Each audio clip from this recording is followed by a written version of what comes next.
They were hung out to dry. Hundreds and hundreds of homeowners in Bernalillo County hit with huge tax increases that they didn't deserve because an elected official didn't understand the law. And what's worse, they can't get their money back, even though they were clearly wronged. News 13 investigative reporter Larry Barker tonight exposes a massive mistake that's hammering some people who can least afford it.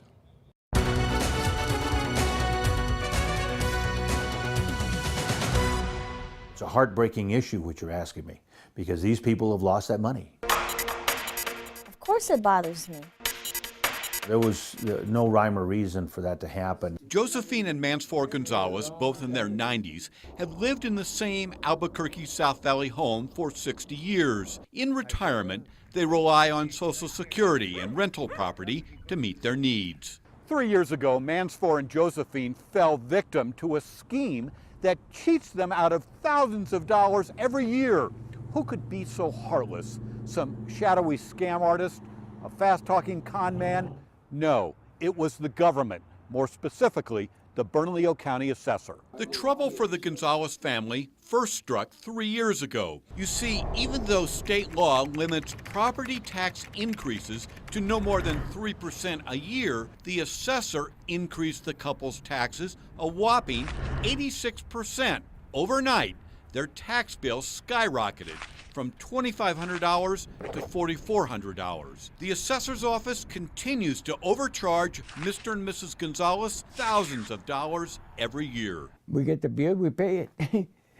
You know how it is when you get the bill, like you get the light, you pay it, and that's it. That's the way it is with taxes too. We just thought it was all right the way it was, we just get it.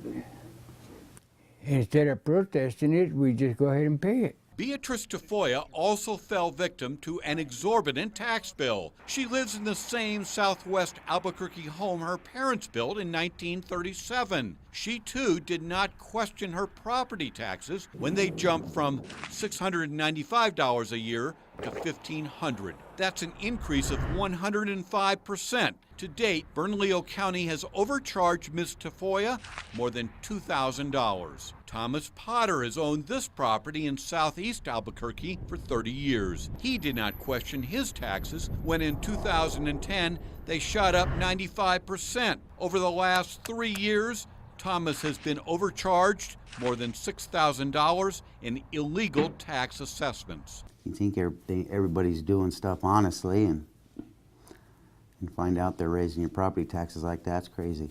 Thomas, Beatrice, Mansfor, and Josephine are all victims of a costly mistake orchestrated by former Bernalillo County assessor Karen Montoya. Our 4-month-long investigation found some 1,400 property owners scattered throughout Bernalillo County have overpaid their taxes due to improper assessments.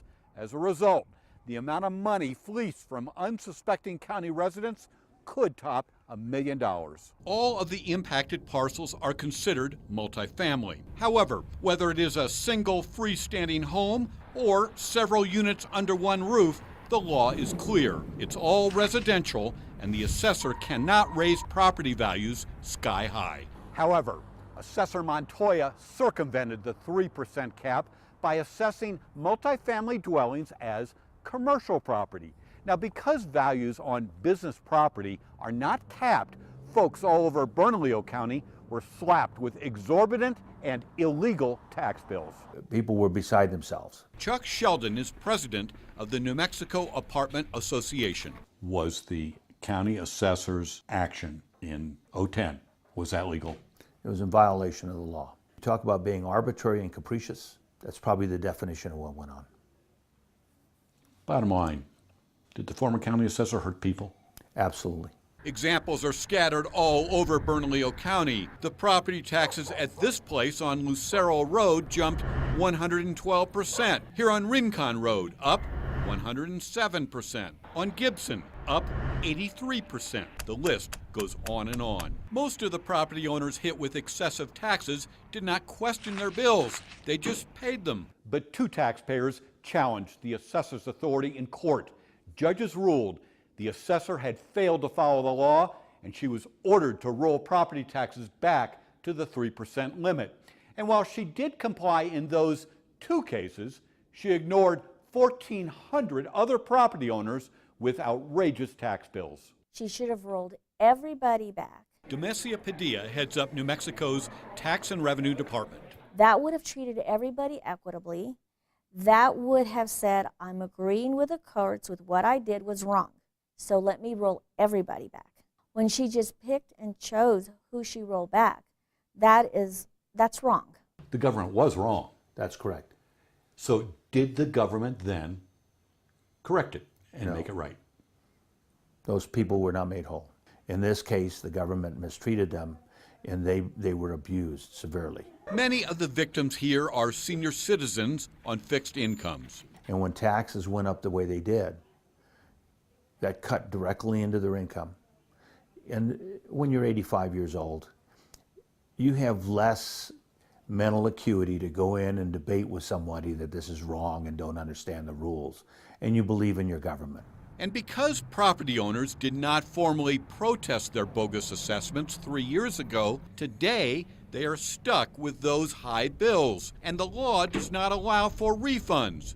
The result was unfortunate for these folks, and it resulted in a mistake, and these people suffered. Randy Audio is the Bernalillo County attorney. We can't go back into the past and change what occurred in 2010, 11, and 12. Even though it was a mistake. Correct. Our statutes have a process for someone to protest their property values. And if they don't do that, they're going to get hurt. Do I like that? I don't like that happens, but we have rules that have to be followed. So what happens when the assessor doesn't follow the rules? Well, in November, Karen Montoya was elected to the State Public Regulation Commission. Among the items she left behind in the assessor's office, 1,400 bungled tax assessments. You know, we have no clawbacks when you have government officials that make poor decisions. So there's no way to go back against them and say, you made this poor decision, impacted these folks, you're going to pay for it. They leave office, they leave a mess, and now you have to pick it up. It's my responsibility to fix this. This mess has now landed squarely on the desk of Tanya Giddings, appointed county assessor last month. I am going to correct this problem. It is a priority of mine, and it's a priority of my administration. Larry Barker, KRQE News 13. Okay, former assessor Karen Montoya admits she made a mistake, but she says state law kept her from rolling back the bogus tax hikes unless the property owners actually did protest them. Now, property owners caught up in this mess need to call the Bernalillo County Assessor's Office if they want to protest now. They should do that because that could protect them from paying more unfair taxes. But again, they cannot get their money back.